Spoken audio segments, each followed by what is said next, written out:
Welcome to Haripriya's media. ఉత్తరాంధ్రలో జనసేన సీట్లు confirm అయ్యాయా? టీడీపీ క్లారిటీ ఇచ్చిందా? ఆ స్థానాలను విడిచిపెట్టేందుకు సిద్ధపడిందా?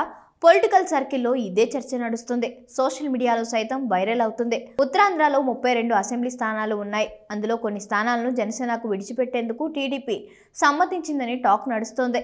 3 జిల్లాల్లో ప్రాతినిధ్యం ఉండేలా జనసేన భావిస్తున్నట్లు సమాచారం. 2009లో ప్రజారాజ్యం సీట్లతో పాటు గత ఎన్నికల్లో జనసేన దక్కించుకున్న ఓట్లను బట్టి ఉత్తరాంధ్రలో సీట్లు కేటాయించనున్నట్లు ప్రచారం జరుగుతుంది. ఉమ్మడి విశాఖ జిల్లాలో గాజువాక, భీమునిపట్నం, పెందుర్తి, యలమంచిలి స్థానాలను జనసేనకు కేటాయించినట్లు తెలుస్తోంది. గాజువాక నుంచి జనసేన పీఏసీ సభ్యుడు కోన తాతారావు పోటీ చేయబోతున్నారని సమాచారం. 2019లో జనసేన తరపున విశాఖ తూర్పు నుంచి పోటీ చేసి ఓడిపోయారు. బలమైన యాదవ సామాజిక వర్గానికి చెందినవారు. టీడీపీ జిల్లా అధ్యక్షుడిగా కూడా పనిచేశారు.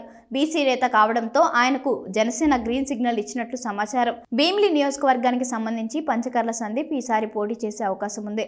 2019 ఎన్నికల్లో జనసేన అభ్యర్థిగా బరిలో దిగిన సందీప్కు ఏకంగా 25,000 దాకా ఓట్లు వచ్చాయి. ఆ ప్రాతిపదికనే జనసేన ఈ స్థానాన్ని కేటాయిస్తుంది. పెందుర్తి టికెట్ సైతం జనసేన ఆశిస్తుంది. పంచకర్ల రమేష్ బాబు ఇక్కడి నుంచి పోటీ చేయనున్నట్లు తెలుస్తుంది. వైసీపీ జిల్లా అధ్యక్షుడిగా ఉన్న ఆయన కొద్ది రోజుల కిందట జనసేనలో చేరిన సంగతి తెలిసిందే. దీంతో ఆయనపై ప్రత్యేక శ్రద్ధ తీసుకుని పవన్ టికెట్ కేటాయిస్తున్నారని తెలుస్తుంది. యలమంచిలో సుందరపు విజయ్ కుమార్ దూకుడుగా వ్యవహరిస్తున్నారు. టీడీపీ నుంచి జనసేనలో చేరి గత ఎన్నికల్లో పోటీ చేశారు. 18,000 పైచిలుకే ఓటు సాధించారు. దీంతో ఈసారి ఆయనను బరిలో దించితే విజయం ఖాయమని పవన్ కళ్యాణ్ భావిస్తున్నట్లు తెలుస్తోంది. విజయనగరం జిల్లాకు సంబంధించి నెల్లిమర్ల నియోజకవర్గాన్ని జనసేనకు కేటాయిస్తారని తెలుస్తుంది. ఇక్కడ కాపు సామాజిక వర్గం అధికం. టీడీపీలో బహుముఖ పోటీ ఉంది. దీంతో నెల్లిమర్ల నియోజకవర్గాన్ని జనసేనకు విడిచిపెడుతూ చంద్రబాబు నిర్ణయం తీసుకున్నట్లు తెలుస్తుంది. శ్రీకాకుళం జిల్లాకు సంబంధించి హెచ్ఎల్ల నియోజకవర్గాన్ని జనసేనకు కేటాయించినట్లు ప్రచారం జరుగుతుంది.